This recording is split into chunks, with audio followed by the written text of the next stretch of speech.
Iraq's southern marshes, a unique, mostly unseen part of Iraq, home to one of the world's greatest wetlands. This more than 2,100 square mile area, roughly the size of the Florida Everglades, dried up after Saddam Hussein diked and dammed it in 1991. Since its reflooding in 2003, more than 55% of it remains desiccated.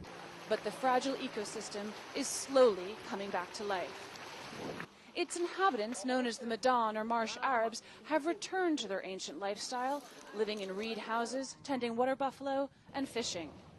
Some historians say the Garden of Eden was near here, but that was a long time ago. Now the marsh area is one of the poorest places in Iraq. This fragile ecosystem was once almost completely destroyed and remains in abject neglect. The rates of illiteracy are one of the highest in the country. Now the Iraqi government has committed $5 million and is partnering with the UN to try to save the marshlands. Currently, a drought is threatening any efforts to restore life as water levels drop and fish and wildlife migrate out. Jassim al-Assadi, a local director of the nonprofit Nature Iraq, was born in a boat among the reeds. My mother returned back to the house not with the grass and baby. He dreams of making the wetlands a national park and turning traditional tribal meeting houses into eco-friendly lodging for adventure tourists. Kasmia Khadim, who lives here with her 5 children and grandchildren, would like some stability and modern conveniences like a TV and a refrigerator. I'm always tired. Always I'm tired. We have no salary. We have nothing. We are not comfortable. Little besides the outboard motor and occasional cell phone with pop music temper their ancient way of life. The first written record of the Medan appeared in the 9th century, and Sumerian scrolls feature seals that look like their reed houses. Besides their ties to an ancient civilization, the marshes are also environmentally crucial to the region and arguably to the world as a wetland stopover for migratory birds. But for now, the future of this rarely seen area remains fragile. In the province of Dakar, Courtney Keeley, Fox News.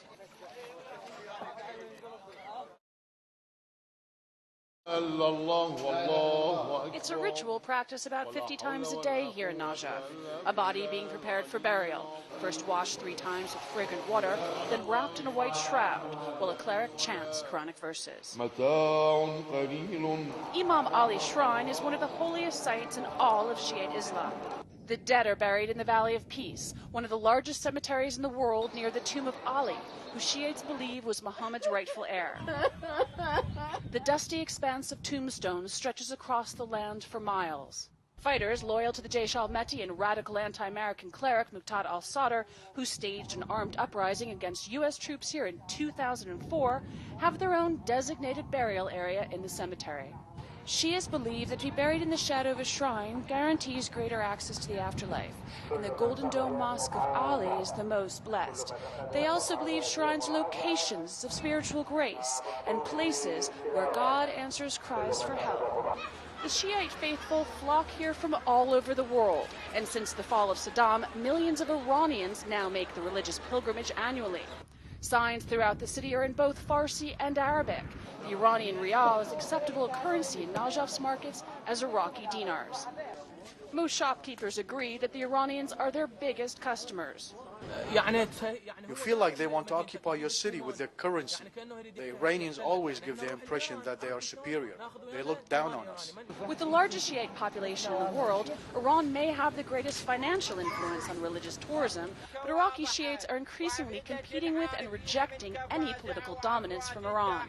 Saeed Amar, who leads prayers at the shrine, thinks Iraq is firmly in charge. The government, the security measures are all Iraqi. I don't think there's any Iranian interference. As the influences of Najaf's seminaries grow, they are teaching a philosophy that says clerics do not belong in politics, which is diametrically opposed to the Mullah-ruled Islamic Republic of Iran. Iraq's Shiite-led government may have opened its doors to Iranian Shiites, but it seems they're not about to hand over its keys. In Najaf, Iraq, Courtney Keeley, Fox News. No problem. Speak English? Bridging the language and cultural barriers in Iraq has been a crucial aspect of the U.S. military mission here. Iraqi translators have worked side by side with American soldiers for the last 6 years in combat and life-threatening situations. These often unseen heroes keep their identity and U.S. affiliation hidden for fear of being targeted by insurgents and criminals. But a new Iraqi law now requires them to reveal their names and list their family members for tax purposes. A few interpreters agreed to be interviewed on camera, but asked that their faces and full names be kept hidden. Amar, who has worked for Americans on Iraq streets since June 2003, fears the worst if the information falls into the wrong hands. I'm going to be dead. If I don't get my visa, I believe that I will be shot right in the face.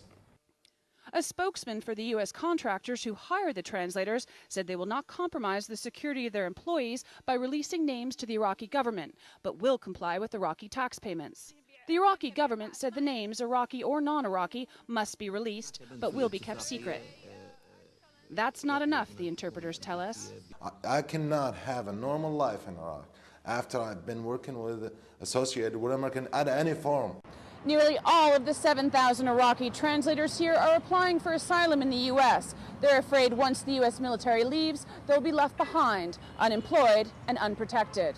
Iraqis who've worked for the Americans have been given special consideration to immigrate to the U.S. Almost all will be accepted, said the coordinator, who acknowledged the long wait time for visas. We're working through a backlog for the background checks, and I'm very pleased that looks like it's been resolved, and that process is speeding up. The U.S. military also sought to allay their concerns. Rest assured, we are not going anywhere this June.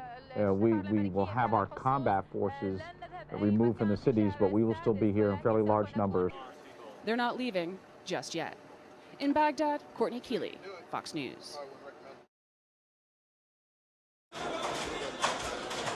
Iraq's 74 female parliamentary members, the sexist quip by then Speaker of Parliament Mahmoud Mashandani was the worst insult of all.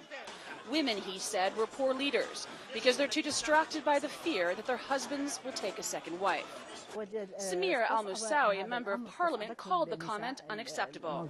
There was an agreement to boycott sessions until he apologized and promised not to repeat the insult again.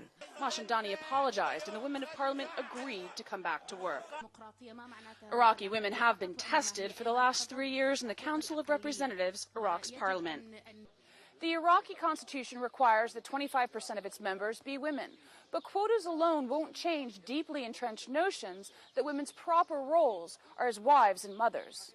Because of national quotas, there is now a larger percentage of women in Iraq's parliament than the percentage of women in the U.S. House of Representatives. In recent countrywide provincial elections, more than 32% of the winning candidates were women. The reason, says Maysoon Damlouji, a member of parliament and a women's rights activist, is that Iraq's women did not falter in the face of violence. Women in Iraq are extremely brave. They are willing to take the risk. They are willing to do the job, go out in the street. Samira Musawi heads Parliament's Committee for Women and Family. She thinks Iraq is ready to accept women's new role in politics. But she says in a country where men can have more than one wife, and the majority of women choose to be covered, officials need to pay more attention to women's issues. I think women should be praised more for their talents and capabilities and not for the way they're dressed. In Baghdad, Courtney Keeley, Fox News.